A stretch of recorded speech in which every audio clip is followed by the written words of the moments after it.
You do not throw your life away in war. That has always been the rule. A pilot attacks with bombs, torpedoes, or bullets. He survives. He fights another day. Survival is part of the mission. Death is an accident, not a plan. That is how wars are fought. That is the unshakable truth. For decades, Allied naval doctrine relied on this certainty. Ships move in formations. Aircraft attack in patterns. Anti-aircraft guns calculate trajectories. Pilots dive, evade, maneuver. Lives are valuable, rules are clear, and men expect to live. The U.S. Fifth Fleet, a formidable force in the Pacific, operates on this principle. 32 ships, from the mighty carriers to agile destroyers, sail in perfect formation across the calm waters of Leyte Gulf. Radars hum, lookouts scan the horizon, officers confer over maps and charts. Every detail is measured, every contingency planned. They are confident. They are trained. They believe the rules are absolute. Across the Japanese Empire, a different calculus takes shape. The war is slipping away. Cities have fallen. Resources are scarce. Morale falters. Desperation meets determination in secret airfields and hangars. Engineers, tacticians, and pilots debate, revise, and plan. Then comes the radical solution, a weapon that combines man and machine into a single, unstoppable force. A plane no longer carries a bomb, it becomes the bomb. The pilot's life is the weapon. Death is no longer a risk, it is the mechanism of destruction. You can almost feel the tension in those hangars. Aircraft glint in the early sun, polished and lethal. Pilots move quietly, reviewing targets, tracing flight paths, whispering brief farewells. Manuals remain unopened. Return paths are unnecessary. Safety is irrelevant. Focus narrows to one purpose: strike, destroy, and vanish. In Leyte Gulf, the Allies sip coffee, check their watches, and man their stations. It is another ordinary morning. The war is predictable, the rules intact, until suddenly, they are not. One man, Ensign Yukio Seki, and his comrades will redefine combat, shatter doctrine, and force a fleet to confront the unthinkable. The rule is simple: pilots survive, ships endure, men calculate risk, avoid death, and victory is measured in lives preserved. This rule has guided strategy, tactics, and planning across the Pacific for years. But in October 1944, that certainty is about to be destroyed. And with it, the illusion of control the Allies have always relied on will vanish in the roar of aircraft engines and the flash of fire on a carrier deck. You meet Seki in the Philippines, at the Leyte airfield, just before dawn. 21 years old. Small in stature but steady in presence. His eyes are calm, almost serene, as if he has already reconciled with what most men cannot imagine: deliberate death in the name of mission. He adjusts his uniform with meticulous care, checks the instruments of his Mitsubishi Zero with the precision of a surgeon, and moves among his fellow pilots with quiet authority. Seki is not reckless. He is disciplined, calculated. Each mission he has flown, the dozens of sorties over the Philippines, the strikes on convoys, the skirmishes with Allied fighters, has honed his skill. His fingers know the throttle by touch. His eyes know the air by instinct. But this mission is different. There is no return, no safe landing. The plane is not a tool. It is his body, his life, his final act. Around him, the young men who will follow him tremble. Some are barely 18, some scribble letters to mothers and fathers, pray silently, or whisper to friends. Fear mixes with determination. Every pilot feels it, the knowledge that they will not survive, yet the unshakable sense that their sacrifice is necessary. Seki moves among them, offering counsel, reminders, and quiet words of encouragement. Precision is life, and precision is death. Across the Pacific, the Allied fleet glides across the Leyte Gulf. Officers and sailors watch the horizon. 32 ships, from battleships to light carriers, sail in tight formations. Lookouts scan the sky. Radar operators track dozens of incoming blips. Probably a reconnaissance flight, they think. Perhaps a conventional strike. There is no way they could anticipate what is coming. The idea that a man could turn himself into a weapon seems unthinkable, impossible, a violation of every rule of warfare they know. Seki studies the flight plan one final time. Leyte Gulf, morning light, 12,000 feet above sea level. 35 zeros in staggered waves. Each pilot assigned a target. Calculations of wind, altitude, speed, approach angle. Each detail recorded, memorized, internalized. One misstep, and the mission fails. One precise strike, and destruction follows. He climbs into the cockpit. The canopy clicks shut. Engines roar to life. The vibrations pulse through the fuselage, through his body, through every muscle. The young men beside him do the same. The first wave of kamikaze pilots lifts into the pale morning sky. Each plane a missile, each pilot a detonator. The calm before the storm spreads across the Pacific. In these moments, you realize, this is no ordinary mission. It is a collision of doctrine and desperation, of life and death, of human resolve against steel and fire. And Seki, calm, focused, and resolute, is at the center. The world thinks in terms of rules and probability. He thinks in terms of precision and inevitability. This moment defines the war in ways the Allies cannot yet understand. It is not about ships, or planes, or strategy alone. It is about shock, terror, the realization that even certainty can be destroyed. And in the next hours, that realization will arrive, roaring across the decks of the Fifth Fleet like a wave of fire and steel. Zero engines scream.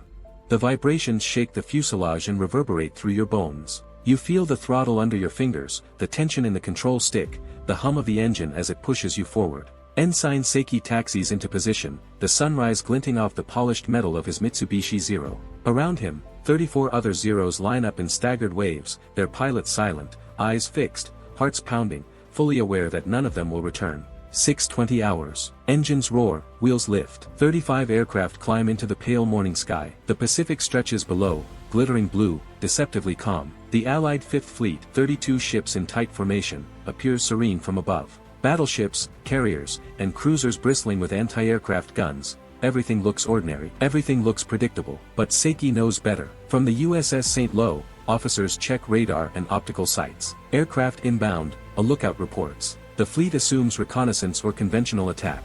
Confidence remains high. They have faced Japanese aircraft before. They have survived. They will survive again. They do not yet understand that the impossible is on its way. 1,500 yards. Seiki adjusts his course. The target, a lightly armored escort carrier, grows larger in his viewfinder. Anti-aircraft fire erupts from the deck of nearby destroyers. Shells streak the sky, exploding in clouds of shrapnel around him. Pieces of metal tear past the fuselage, rattling instruments, shaking the canopy, leaving deep gouges in the wing. The roar of guns and engines merges into a deafening cacophony. Sweat stings his eyes. 1,200 yards. He tilts the plane. The wind screams in his ears. Machine guns bark from multiple ships. Flames flare as a near miss hits the Zero's left wing. For a moment, failure seems inevitable. A single flinch, a small error, and the mission collapses in smoke and ruin. But Seiki's focus is absolute. He is no longer a man, he is purpose embodied. 900 yards. Crew members on deck scatter. Officers shout. Alarms wail.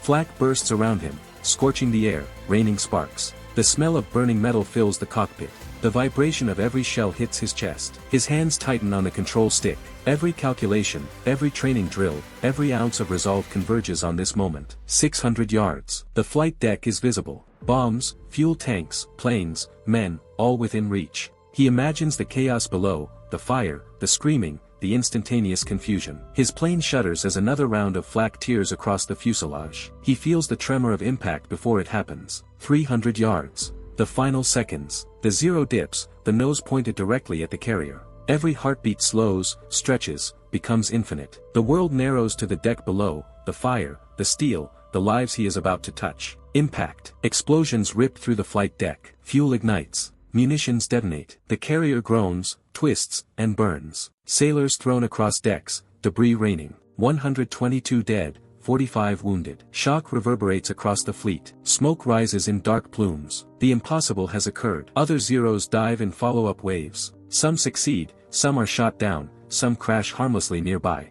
By sunset, 6 carriers have sustained damage, 3 sunk entirely. Casualties exceed 350. The fleet continues, but the illusion of control is shattered. Fear takes root in a place where confidence once lived. From the bridge, officers stare at reports in disbelief. They did it deliberately. They intended to die, one murmurs. Panic flickers across the faces of trained men who thought they had seen it all. The impossible is now reality. If you find this kind of untold military history as fascinating as we do, we'd be honored if you'd hit that subscribe button. We believe these stories of courage, sacrifice, and human resolve deserve to be told. By subscribing, you help ensure these stories are never forgotten. The aftermath is immediate and visceral. Fires rage. Rescue crews scramble. Smoke chokes the decks. Ships maneuver to avoid debris and further attack. The sound of alarms mixes with the roar of engines and the cries of wounded sailors. Every man on every ship now knows the rules have changed. You step back, figuratively, beyond the chaos, and see the consequences spreading like ripples across a pond.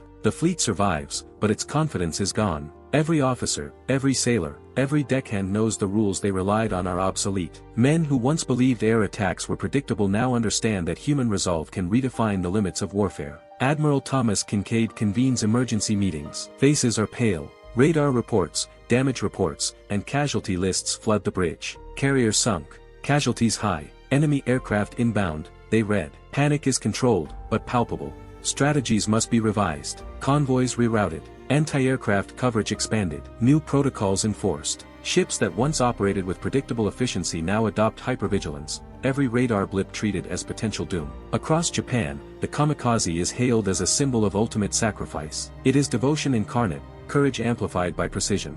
The tactic will be repeated hundreds of times in the coming months, claiming thousands of Allied lives, sinking dozens of ships, and delaying offensives across the Pacific.